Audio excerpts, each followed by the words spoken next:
you found a lot of water around. Like, could it be salt water? Maybe like, I don't know, polluted water? Anything. Doesn't matter. It's water, there's too much of it. Maybe you have a lot of geysers that are open. And maybe they're just hot vents and they're just pouring out water all the time, nonstop, and your areas are flooding. You have storage areas, you thought you were a genius when you were conceiving them, but apparently not. The game is throwing so much water in your face that you have it spilling everywhere. What do you do with it? You start amassing it into a bank of energy. And I don't mean storage of some sort, you just have to do this. What is this? It's 3,100 kilograms of oxygen in that single tiles. That is enough for probably hundreds of cycles for your duplicants in that single tile. And there's more where that came from. You can use that oxygen or flush it out into space. There will be so much of it that it will fill up space itself and there will no longer be vacuum present. It will be oxygen everywhere if you do it right.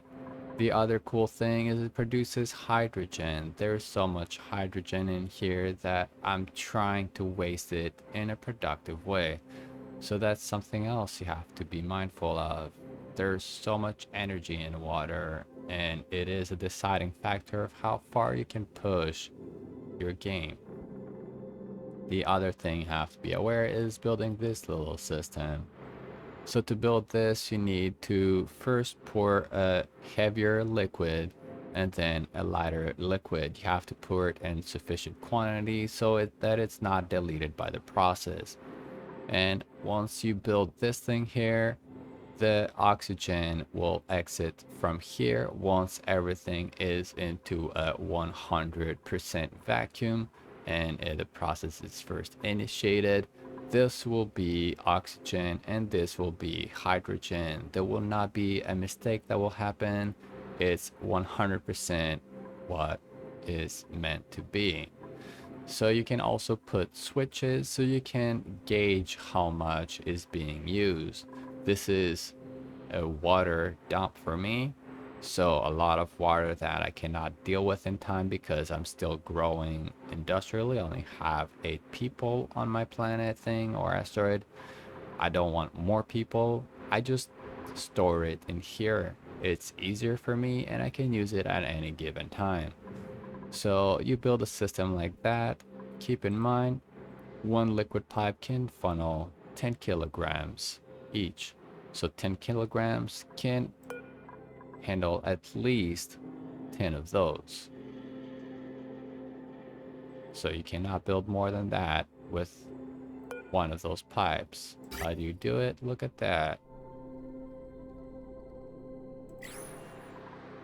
And you pump out whatever you want.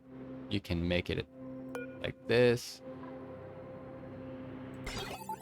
And then you have it controlled. That makes sense. You can pause the video so you can see what the hell I've done. And this little thing here is usually because you often have the pump working in very short intervals, sometimes because it reaches what it needs to reach, whatever the trigger is, and a portion of that is wasted. So you have to be careful of that. You have to make it work a certain amount of time for it to make sense. Hopefully this helped.